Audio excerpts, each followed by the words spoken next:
So we are live. Hi guys, this is Sammy, and I have with me Charlie and Nicole, our amazing Hello.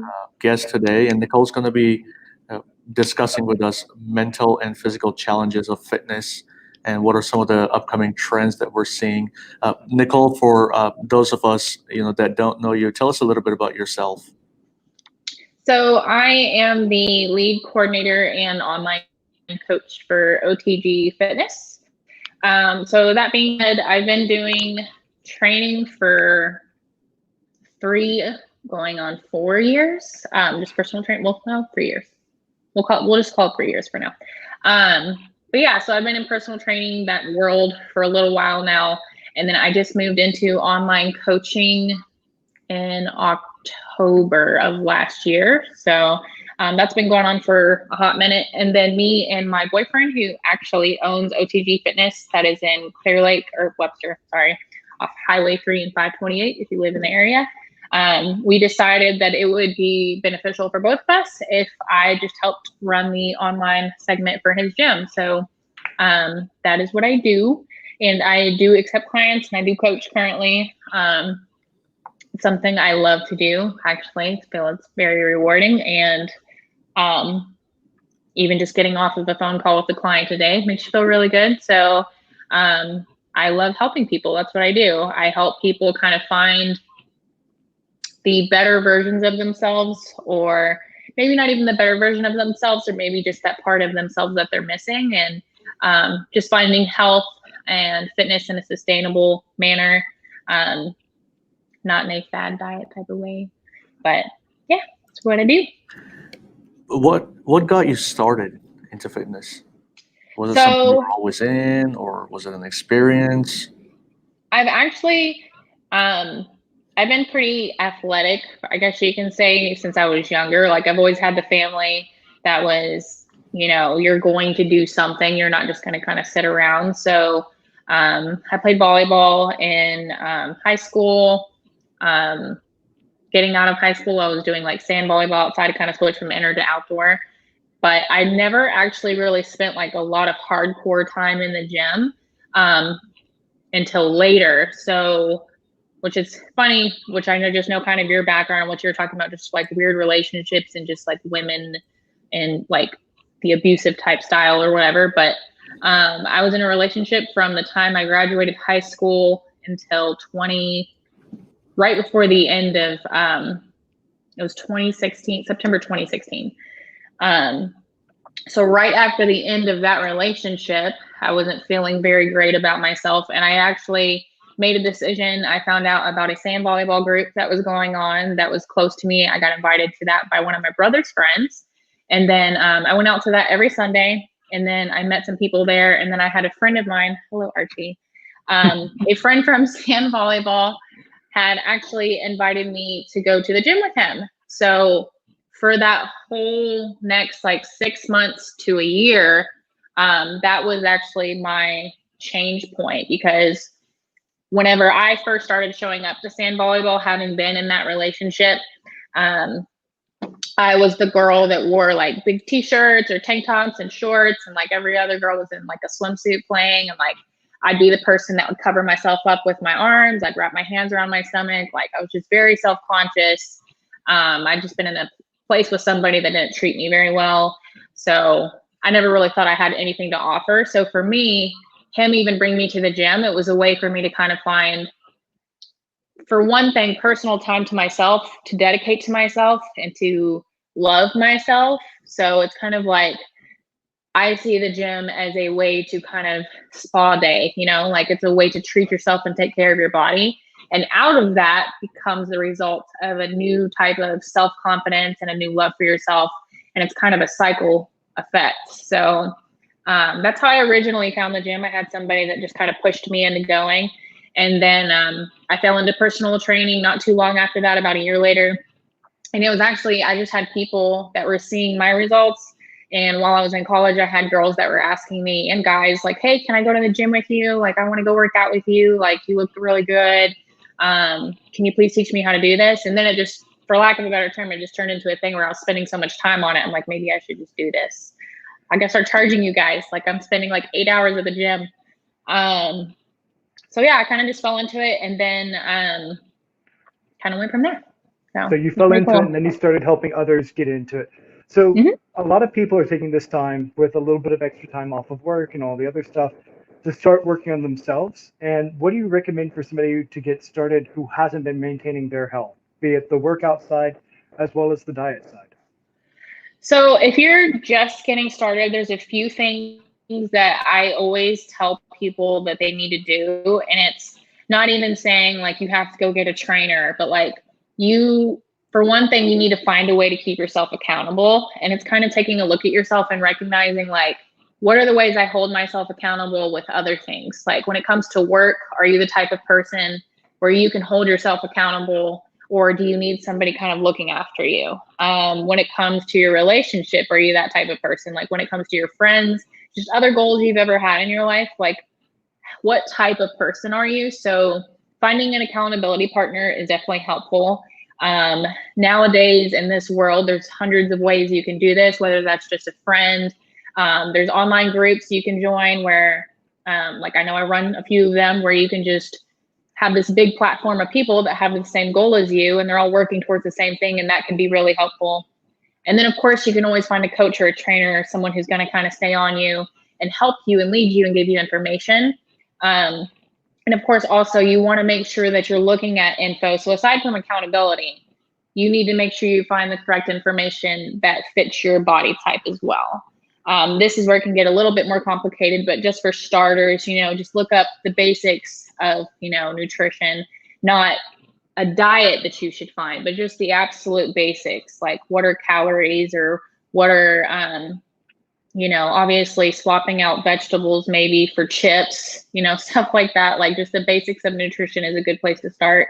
The other thing too, even just for starting out with exercise, um, if you've never exercised before, I don't recommend you going straight for 5 days a week.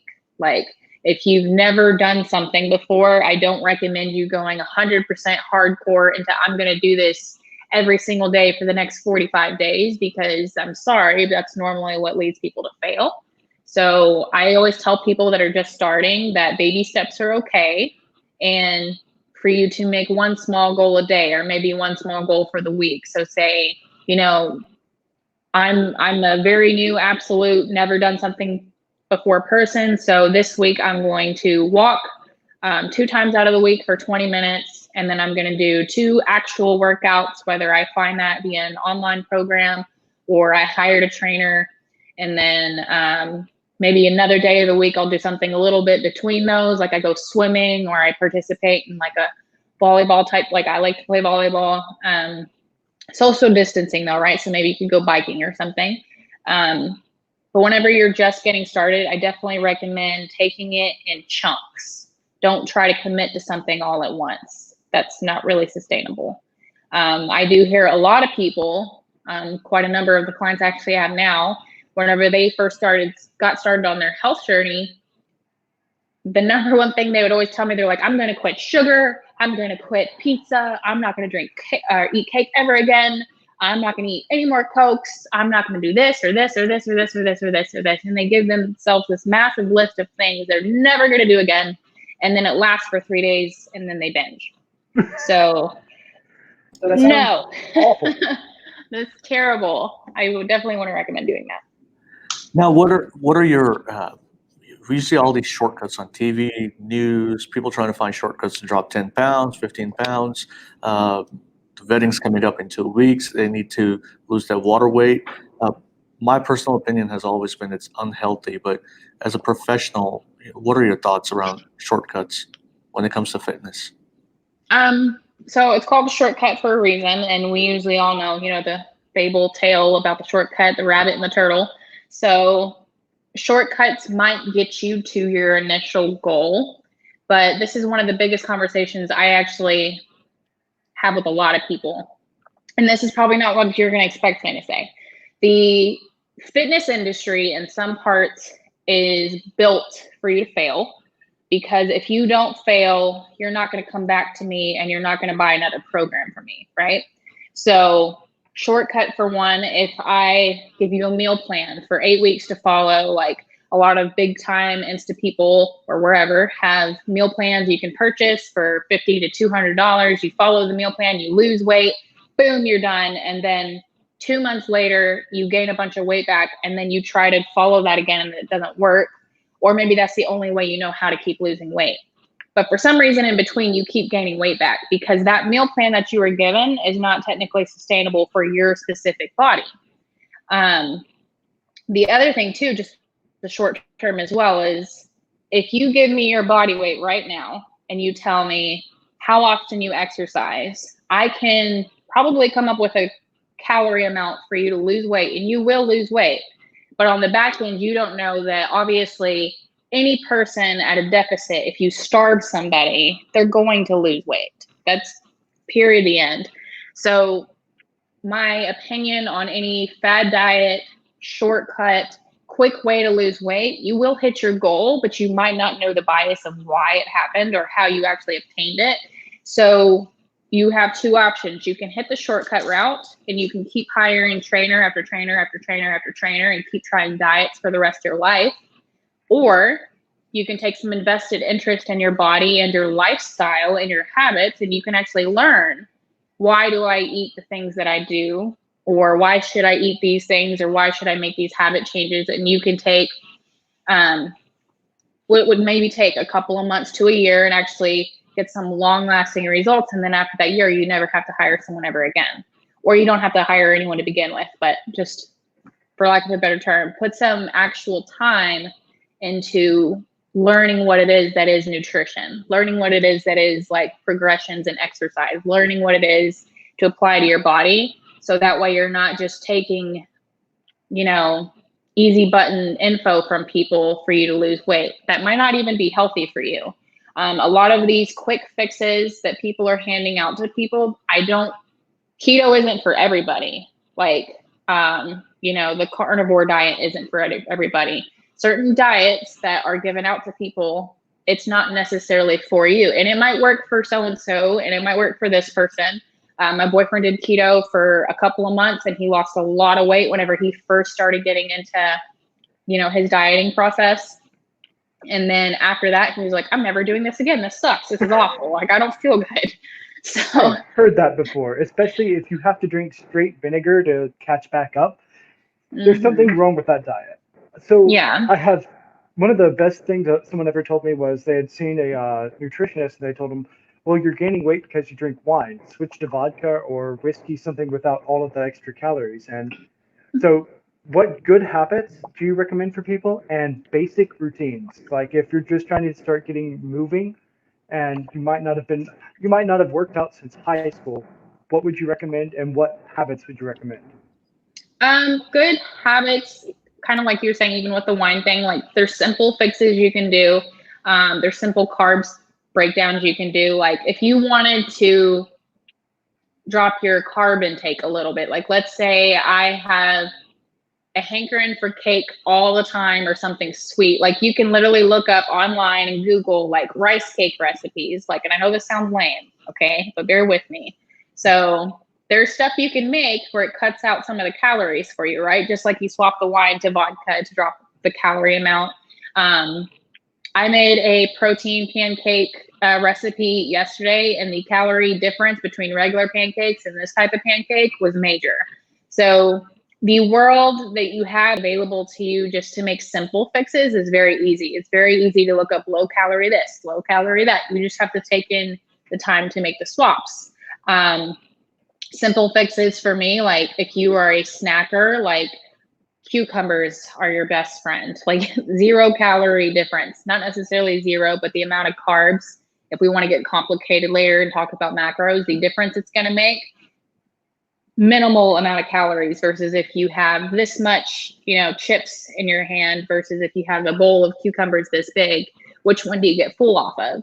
And the simple fix for a lot of people too is finding things that are more filling for your body that have less calories. That is the biggest answer I can give to somebody. So, you take a piece of candy or a little bit of candy and it has like this much candy and you're taking in 500 to 300 calories, or you can take in, some raspberries or something like that. Still tastes like candy, especially if you freeze them. And you can eat this much. So a lot less calorie intake. So finding I- simple items to swap works really well. I love that, and all of my friends look at me like I'm crazy when I tell them I've been doing frozen asparagus. I Uh, like asparagus. I so was, what about workouts? Sorry, kind of So- cut me off there. no, you're fine. No, you're good. So exercise in general, it kind of goes back into just taking baby steps. You have to recognize where you are. This part is kind of hard just to say that one size fits all. Specific body type. So I think what a lot of people should do starting off, especially if you're on your own, is get like a journal and kind of write down like, I did this today. This is how I felt about it, and kind of track like what you did on the calendar. So let's say you start off and you did 20 jumping jacks, 20 push-ups, 20 lunges, 20 squats, and in 2 days you felt nothing from that. So then next time how to kind of adjust. You can either go up, or maybe make the exercises harder. So it's not that there's necessarily beginner upper exercises for anybody, but it's knowing to kind of keep track of what you're doing. Like that's the best advice I can give to somebody, is make sure you keep track of what's going on. So later, like, am I hurting? Okay, what did I do a day or two ago and why am I hurting? Or am I sore and is this a good thing? And then of course, if you want to get super basic about it, anyone starting off into exercise, if you want to get absolute, like, this is just what you need to do.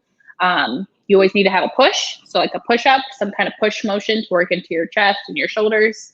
You always need to have a pull. So rowing motion, kind of like this. So I'm going to pull back. That's going to work on my back, back here, shoulder, traps, all that stuff. And then you need to have some type of rotation movement to kind of work on your core. You need to also have a hinge movement. So that's like a deadlift. So it's basically like if you're standing and then your hips kind of rotate down. So you're going like this, kind of hard to show you right now. And then of course, working on your gait is always a good thing as well. So you have your push, your pull, your hinge, your rotation, and then your gait is always good. And then your squats and your lunges are going to fall within that as well. Although I put the squats variation into a push. So it kind of depends if you want to separate that from like your legs or not. But push pull can fall into legs and upper, depending on what you want to do. So Nice. it works either way.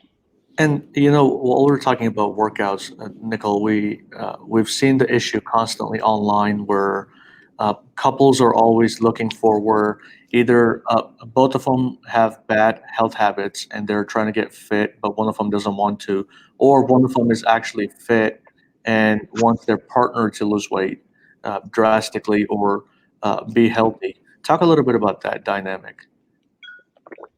So for me, I think the biggest question would kind of come into like initially whenever you first met that person, who were they then? So if you met somebody and they were healthy then and now it's different, I think it just comes to the couple kind of sitting down and recognizing like when did that change happen and why? And then what was the difference in their motivation then and now? So someone who's in their 20s might want to just look good and just look sexy so they can attract a mate, right? And then when they get to their 30s, they already have that person, they're already married, they don't really have a reason, that was motivating them like before to look good or be healthy. So now it comes down to, okay, well, if you don't want to,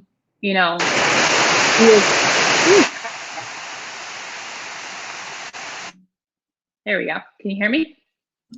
Yes. Okay. Yeah. So if you don't want to be as fit and healthy as before, what it would be the motivation now? Well, if you have children now and we're married now or whatever the case may be, like, do you want to be around for your children? Maybe that can be your new motivation. And then if you go back to the other situation, like let's say you meet somebody and they're already unhealthy. My first take on that would be the fact that that person was who they were when you met them. So if you're putting them in a corner over something that they were doing when you met them, not to be rude, but I can be a blunt person. That's kind of my job. That's who they were. Like you accepted that when you met that person. Now, that being said, there's nothing wrong with caring and loving someone so much to the point that you want to help them change and you want to help them see a reason to change.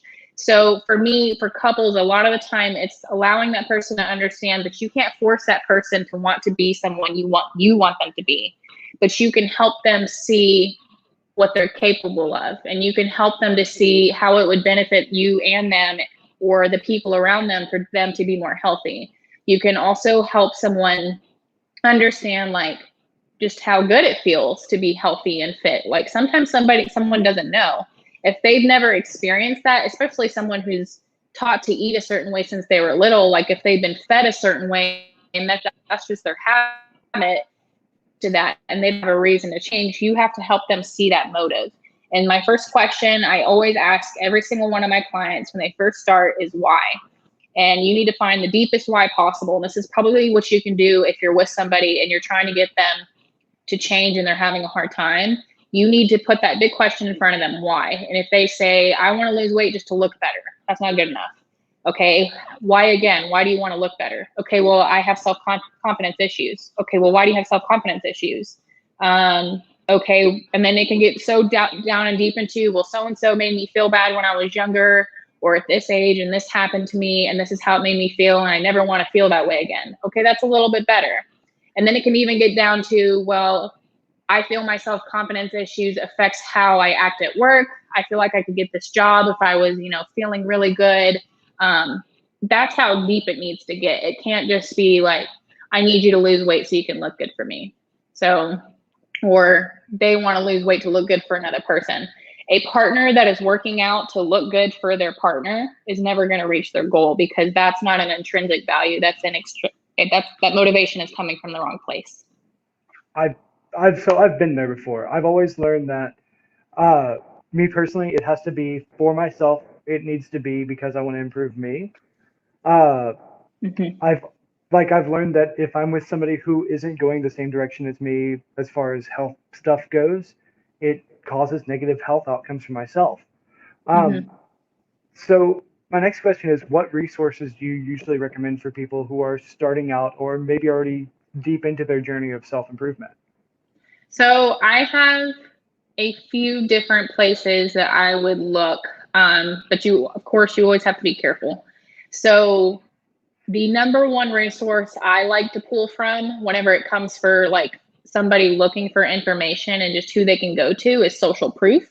So online groups is always a good thing. So like if you're pulling from, if you want to join a group where it's like a weight loss challenge or something like that, then you're getting proof from the people that have already done it, or you're getting proof from the people that are in it with you, and you can get their experiences and what they've done that has worked or not worked.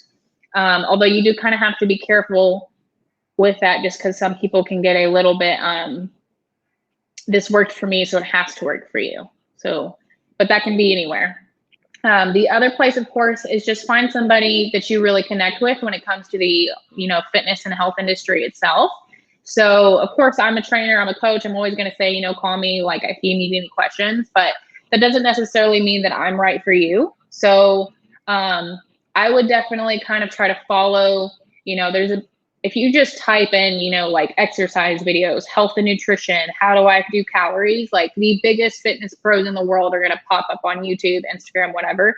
But I definitely recommend that you take time to invest in kind of following how they live their life, whatever they produce, or like what are the type of things that they're trying to give you as far as, lifestyle and what they're doing. Like if you're looking for a sustainable diet where you can kind of just maintain and still go out and have friends and, eat pizza now and then, like that I might be the right person for you. But if you're looking for, the bodybuilder type aesthetic and you want to eat a very rigid diet and you're good with that, then I'm probably not the person for you. I would go find Mr. Olympia and follow his stuff and get his program.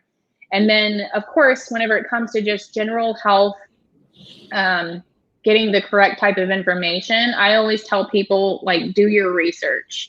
Try to get with somebody that knows what they're talking about. But I actually have a list of these that I kind of send people. So one of my favorite ones is Mayo Clinic. They put out some good research as well. And then Harvard School of Medicine puts out good stuff as well. Eat Right is really good. And then what's the one? I actually have an article here. Long Beach State University, that's Arizona State. I get a lot of my information from different college resources, actually. And then just constantly trying to improve yourself, of course. That one's Sleep Junkies, Tiny Booted, that one's cute. Oh, that's what it is, blog.com.com. Blog.com.com. That one's really good for mental health, which I think people should attack. That should always come first. And then, of course, Health Magazine is always good. And then Bites of Wellness is another good one. Those are literal resources, but I think when it comes to your actual resources, you should familiarize yourself with stuff that connects with you specifically.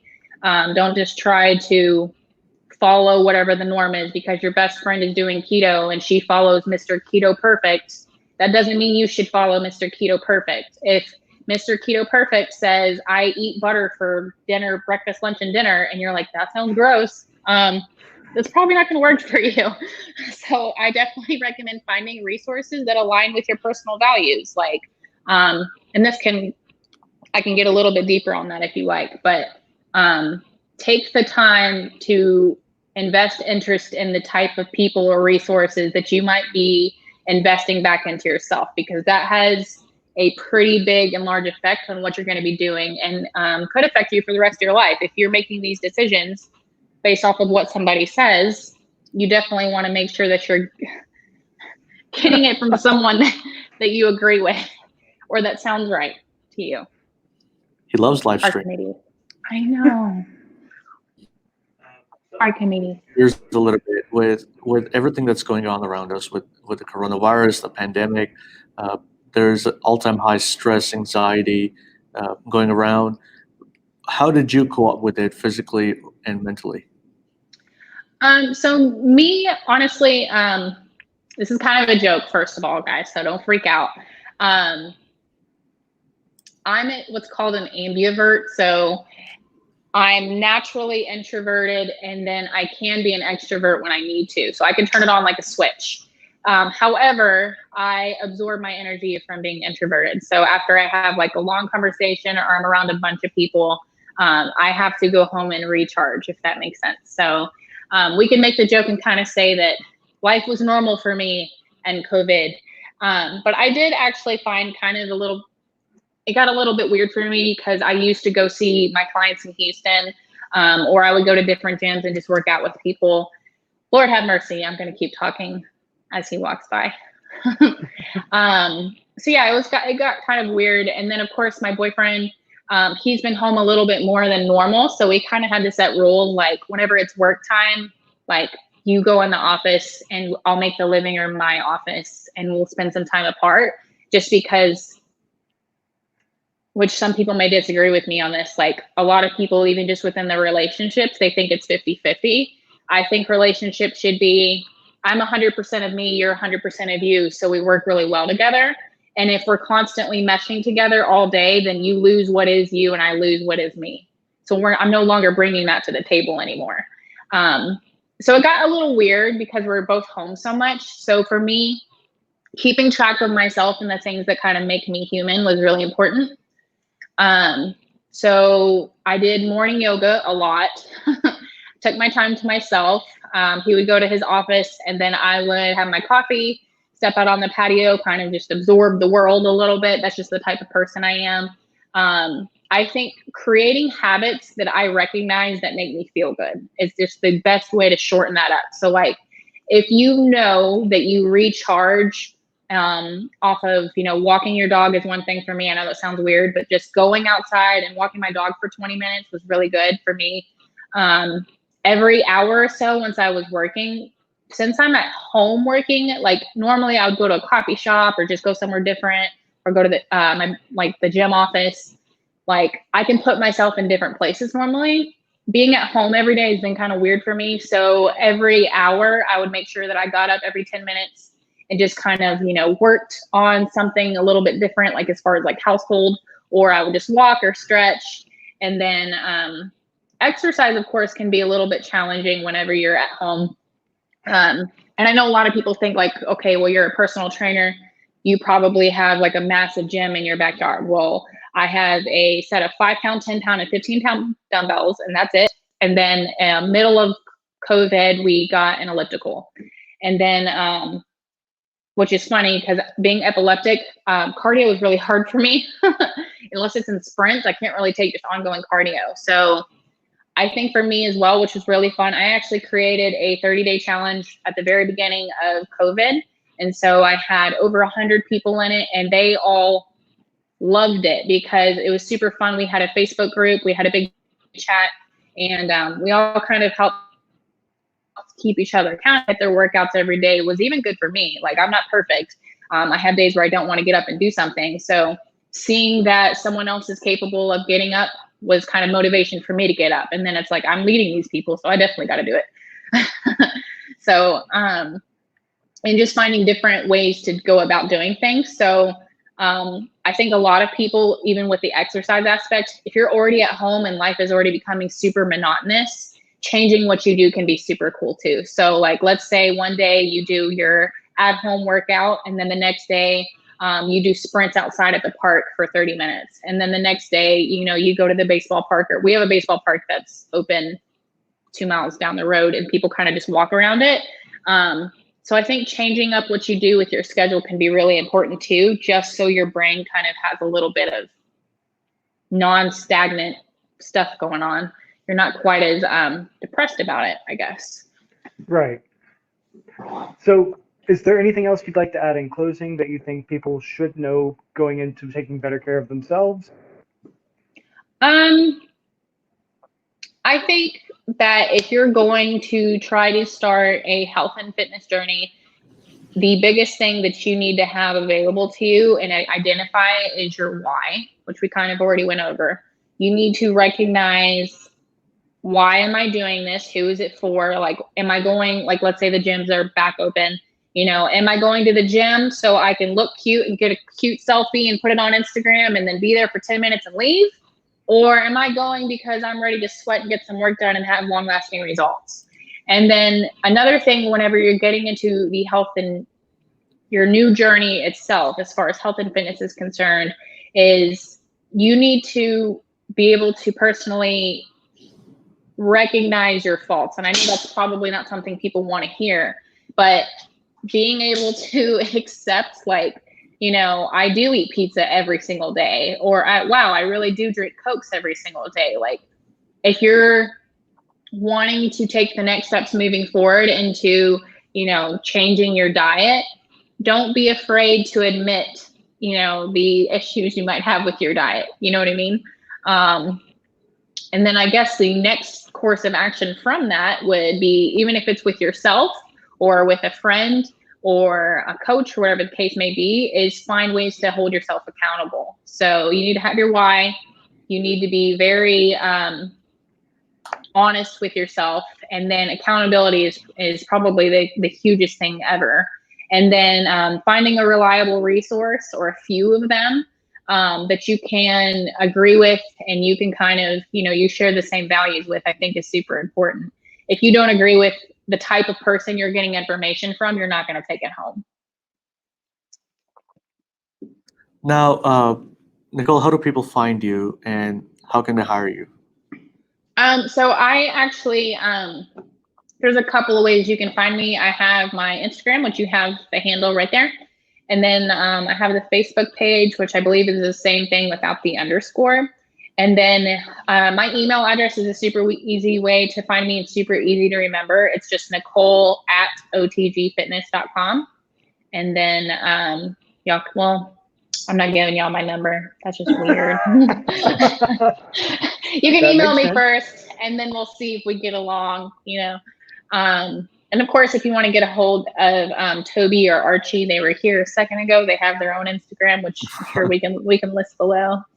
But yeah, so you have my email, my Instagram, my Facebook page. If you want to talk about any kind of programming or just changing yourself, we can certainly talk about that. Nicole, thank you so much for your time. And wait. Go ahead. One more.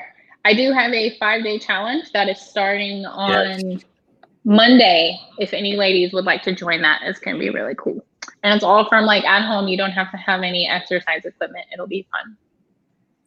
Perfect. Thank you so much for that, Nicole, and thank you for all the information that you gave us today. I think fitness is a big aspect of our life that we kind of overlook, and this video, I'm definitely going to look at it again to look at the tips and advice that I can personally follow. Be sustainable. That That's yes, the big one. yes, be sustainable.